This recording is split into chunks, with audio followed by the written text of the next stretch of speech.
పసినవ్వునే చూసి పాదే మరిచేనా నడిచేటి కోవెల అమ్మేలే వంద దేవుడే కలిసొచ్చిన అమ్మానిలాగా చూడలేనమ్మా కోట్ల సంపదే అందించిన నువ్వే చెప్తేనే దొరకదమ్మా నారనే అందించిన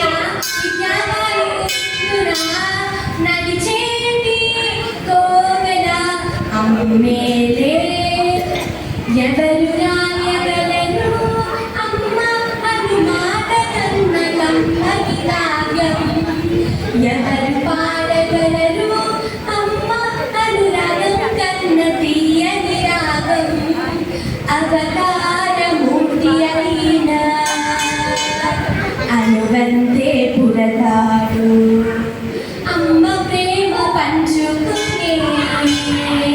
అంతవాడు అవుతాడు అవతారమూర్తి అయిన అనువంతే పురతాడు అమ్మ ప్రేమ పంచుకొని అంతవాడు అవుతాడు.